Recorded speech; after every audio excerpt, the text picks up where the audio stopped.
Bienvenidos de regreso a Biblia y Teología con el Dr. Larry Trotter. Esperemos disfruten el siguiente episodio.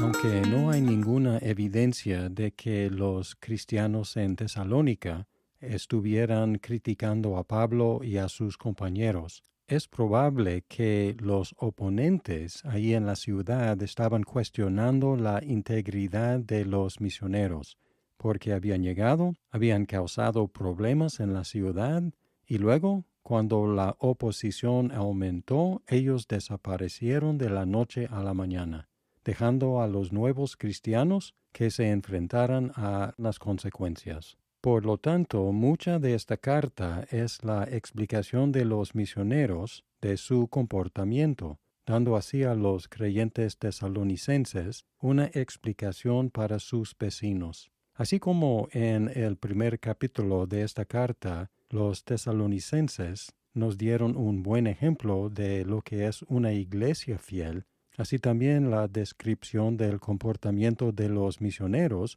nos da un buen ejemplo de los ministros fieles. Y esta explicación, esta defensa, incluye algunos contrastes, diciendo no nos comportamos así, sino de otra forma. Y esto nos da un contraste entre un ministro infiel y un ministro fiel. También los misioneros pudieron apelar repetidamente a lo que los tesalonicenses habían visto en ellos. En los primeros 12 versículos de capítulo 2 tenemos 6 características de un ministro fiel. En los versículos 1 y 2 vemos que los ministros fieles predican el Evangelio a pesar de las dificultades y la oposición. Escribieron: porque ustedes mismos saben, hermanos, que nuestra visita a ustedes no fue en vano, sino que después de haber sufrido y sido maltratados en Filipos, como saben, tuvimos el valor en nuestro Dios de hablarles el Evangelio de Dios en medio de mucha oposición. Los tesalonicenses sabían del sufrimiento de los misioneros en Filipos, porque llegaron golpeados, probablemente todavía sangrando de sus heridas, pero aún así, después de haber sufrido oposición y persecución en Filipos, tuvieron el valor de predicar en Tesalónica en medio de más oposición. Y aquí ellos pudieron decir 2 veces, ustedes mismos saben. Y no hay nada como el sufrimiento para probar la sinceridad de nuestras creencias profesadas. Podemos decir, yo creo X, pero si tengo que sufrir por esa creencia, es una muy buena prueba de la sinceridad de mi fe. Ellos nos dan una pista de cómo pudieron ser tan valientes en situación tan difícil. Ellos dijeron, tuvimos el valor en nuestro Dios. Y ahí está la explicación. No en sí mismos, sino en su Dios. En segundo lugar, los ministros fieles tienen la meta de agradar a Dios. En los versículos 3 y 4, pues nuestra exhortación no procede de error ni de impureza, ni es con engaño, sino que así como hemos sido aprobados por Dios para que se nos confiara el Evangelio, así hablamos, no como agradando a los hombres, sino a Dios que examina nuestros corazones. Esta característica contrasta con toda forma de engaño y también con la meta de ganar popularidad. Los que han recibido el encargo de Dios de predicar el Evangelio mantienen su enfoque en agradar al que se les encargó ese gran privilegio y esa gran responsabilidad. En el caso de Pablo, él recibió su llamado directamente de Cristo, pero más adelante fue canalizado por medio de la iglesia en Antioquía. Los ministros hoy en día sienten interiormente un llamado de Dios, directamente de Dios, pero también sus llamados deben ser canalizados por la iglesia. Y por lo tanto, las iglesias tienen que estar bien informadas sobre el carácter de sus ministros y los candidatos. En tercer lugar, los ministros fieles operan en inocencia. En los versículos 5 al 7 dicen, Porque, como saben, nunca fuimos a ustedes con palabras lisonjeras, ni con pretexto para sacar provecho. Dios es testigo. Tampoco buscamos gloria de los hombres, ni de ustedes, ni de otros. Aunque como apóstoles de Cristo hubiéramos podido imponer nuestra autoridad, más bien demostramos ser infantes entre ustedes. Esta característica contrasta con el egoísmo. Y también hay un contraste entre la posibilidad de ser pesados con ellos, de sobrecargarles con su autoridad apostólica.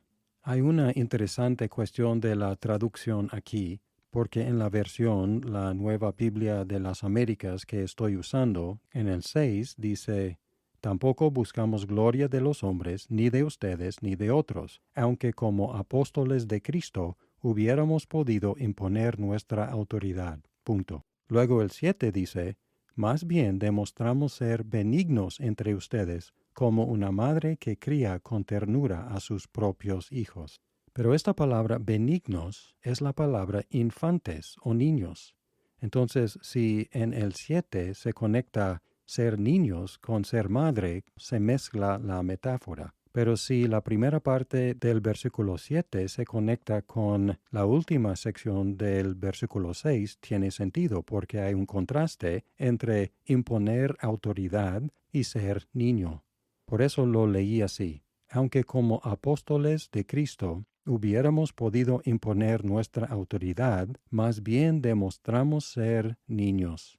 Y ahí está el contraste entre ser pesados, sobrecargar, señorear sobre ellos, o ser entre ellos niños. Y aquí tenemos la primera imagen familiar. Los misioneros estuvieron con ellos como niños. Luego la cuarta característica está en el resto del 7 y el versículo 8, donde según como estoy leyéndolo dice: Como una madre que cría con ternura a sus propios hijos, teniendo así un gran afecto por ustedes, nos hemos complacido en impartirles no solo el Evangelio, sino también nuestras propias vidas, pues llegaron a ser muy amados para nosotros. Y esta característica es que los ministros fieles dan de sí mismos. Esta característica contrasta con mantener su distancia de los discípulos, predicándoles el Evangelio pero no involucrándose en sus vidas. Y aquí en la segunda imagen familiar, los misioneros se compararon con una madre amamentando a sus hijos. ¿Y qué hace una madre cuando da el pecho al niño? Da de su propia sustancia. Así estuvieron los misioneros con los tesalonicenses, y así son los ministros fieles. No solamente dan el Evangelio, dan de su propia sustancia, se entregan a los discípulos, se dan y se sacrifican por ellos. La quinta característica es que los ministros fieles hacen lo necesario para poder predicar el Evangelio. En el 9 dice: Porque recuerdan, hermanos, nuestros trabajos y fatigas, como trabajando de día y de noche, para no ser carga a ninguno de ustedes, les proclamamos el Evangelio de Dios. Esta característica contrasta con ser una carga para la iglesia.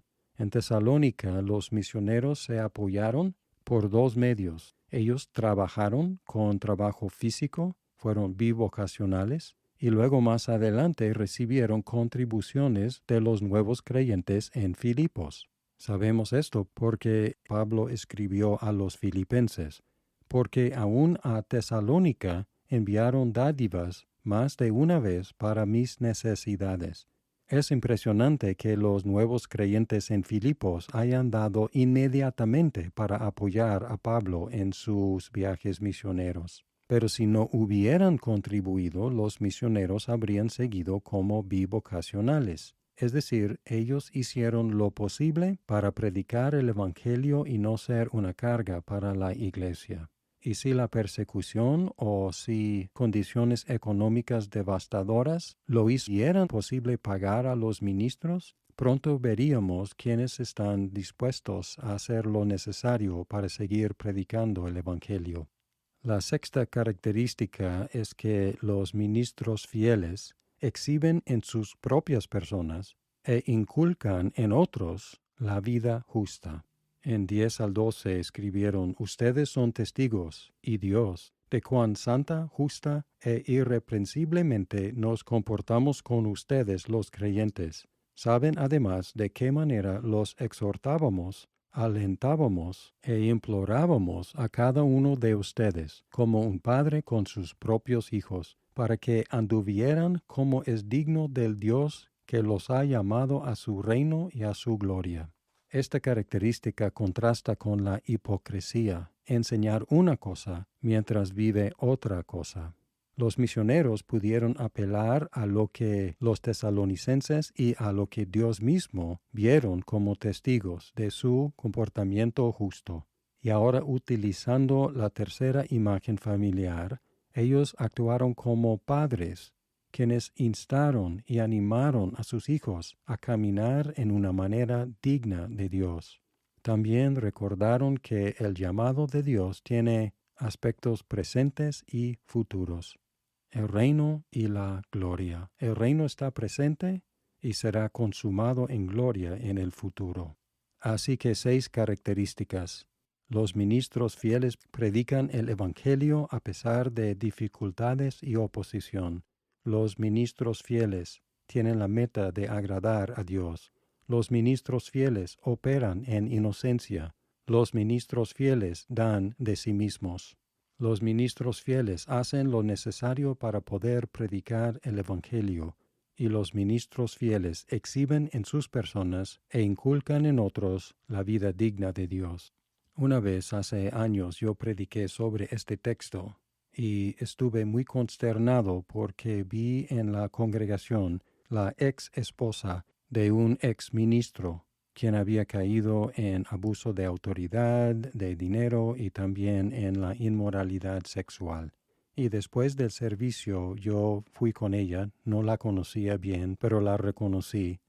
Con mucha tristeza ella me dijo: no tuvo que ser así. Y ella tiene la razón. No tuvo que ser así en el caso de su ex esposo, y no tiene que ser así en la Iglesia de Jesucristo. ¿Qué podemos hacer? Escoger nuestros ministros sabiamente, orar por ellos constantemente e insistir en que vivan de acuerdo a sus altos llamados como ministros del Evangelio. Porque justo o no, lo que la gente piensa acerca de la Iglesia y hasta del Evangelio, en muchos casos, depende de lo que ve en sus ministros.